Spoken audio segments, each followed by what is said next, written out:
Good afternoon again, ladies and gentlemen. We just come from Parkstone Water Tower, and we drove past this building on the way into Parkstone earlier on the way to Poole. This is St. Dunstan of Canterbury Orthodox Church. Now, you ain't going to see much while I'm pointing the camera at this door, but when we take a step back and take a little walk around this spectacular building that I never knew existed until I drove past it today, even though I've lived here nearly 7 years. Look at this.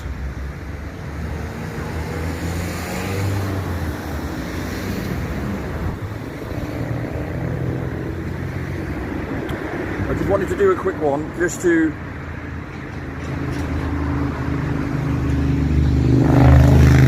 almost act as a bit of a taster. Excuse the motorbike bombing past there.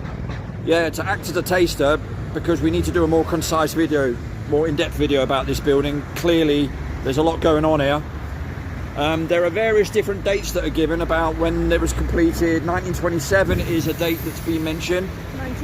1914 it's got on there on the top of the gutter on there. I can certainly see from here, but maybe through the camera you can't see it properly.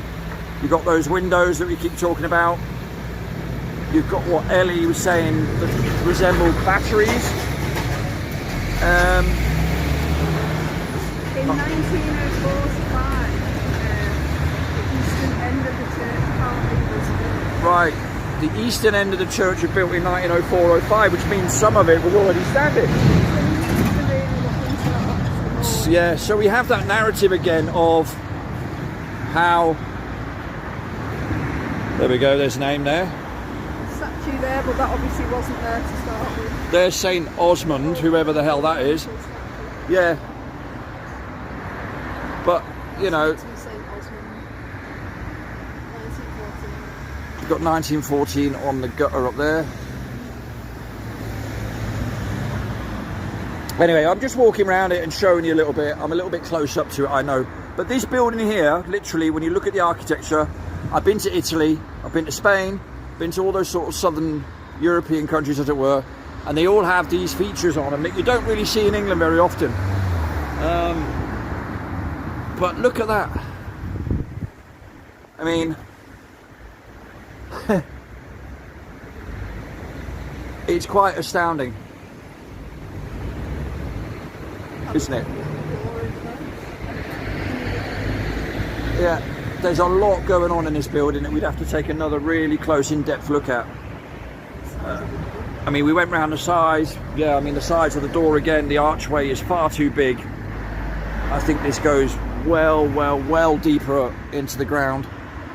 Well, we know it goes deeper into the ground. I'll give you an example. If we go around here, the ground levels are already changing slightly.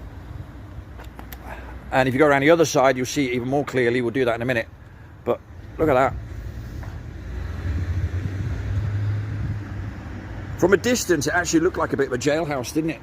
Like an old Victorian jail with the or a workhouse with the matron's bit in the centre, because that's a feature of a lot of workhouses. You can't really see it very well from where I'm pointing it now. If I go around the other side, you'll see that central focal point there. That's that circular building that's behind that gable with the window facing us, right?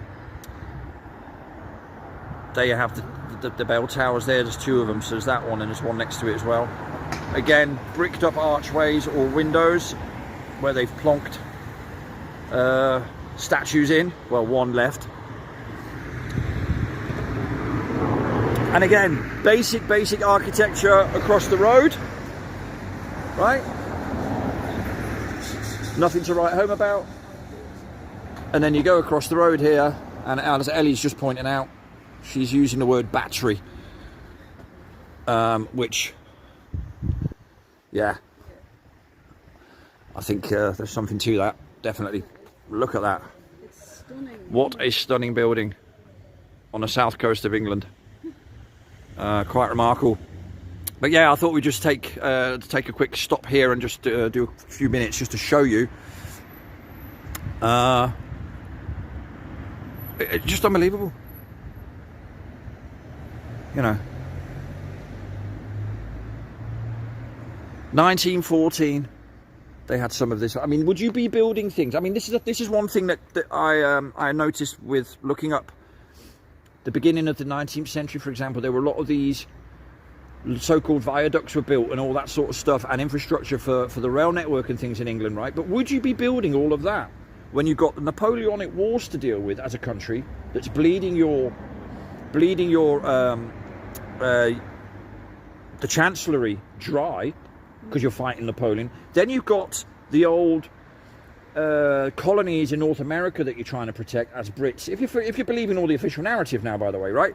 So you've got the Brits trying to contend with India, trying to contend with North America, keep hold of Canada, fight Napoleon, and build these things all around England. And not just build these here, but also build all these palaces in Delhi, in Bombay, all throughout Africa, and all the colonial backdrops of Britain. Not just the British Empire, but where the Germans had their fingers in pies, the Belgians, the Dutch, you name them, all of them, right? They you know, you would not have had the resources for any of that while you're fighting wars. In fact, if you read the official history books, for example, the Battle of Waterloo, Britain was Britain always was skint.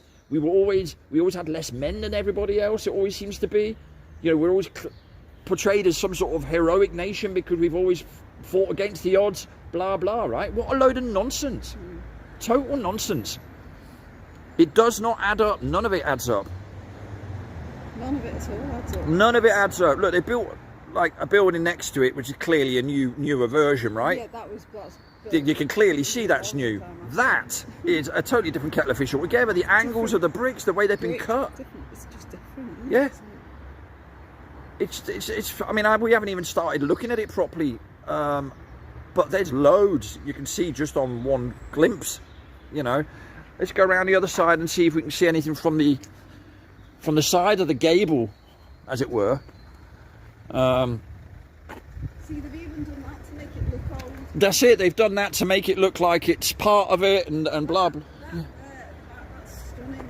I mean, look at that. Just really, I'm trying to work that out. So it's got 1916 up there on that little bit that's pointing this way, right? 1916, so we've got 1916 there, we've got 1914 round the side, we've got 1927. So you've got all these times when literally 1904 to 05. 1904, 05, the eastern part of the building was completed, which means the rest of it, or some of the other part of the building, was already up. So you're talking again the 1880s, 1870s, probably before then. 1916. Yeah, 1916, like I just said. So that, you know, so you've got these dates here. This one here, one round a corner. But they like in the middle of World War One as well, right? Yeah, this is the point we were always making, Ellie, wasn't it? Like, you know, how manpower, everything. Not necessarily 1916, but certainly preceding that, when they're saying that only the eastern part of it was built. You know, but anyway, it's just fascinating. Lots of facets to it, isn't there? It's definitely something we need to look more at as well. Yeah, I agree with you totally. Alongside others that, you know, other buildings we have seen, we're gonna. Amazing, isn't it? Stunning. Lots going on there in this building. So anyway, we're going to definitely come back to this at some stage, but we just wanted to show you this. This is in Poole, and well, I won't even start talking about the building we saw in Birmingham yesterday. I you know, when where it did we start? yeah, I think you could spend 4 or 5 lifetimes easily in England just going around looking at these buildings. They're literally everywhere. Yeah. They are literally everywhere. And now that you start looking for them because they're on your radar, you can't avoid them, can you? You know. Okay, well, there we go. Unexpected, but we just wanted to put that one out there to say we're going to look at that more. we will. We'll look at that more. Other buildings.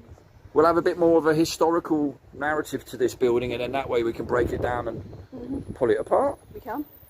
as it were. Not the building though. Not the building, because that, again, you'd need a lot of wheelbarrows to wheelbarrow all those bricks away. I mean, I like Lego, but Yeah. You're not a Meccano girl. I don't mind Meccano. Meccano's cool, but Yeah. you know, Hey? it's not really. No, thank you. All good. Anyway, so we'll leave that there, and we'll get back to you soon. Speak to you then.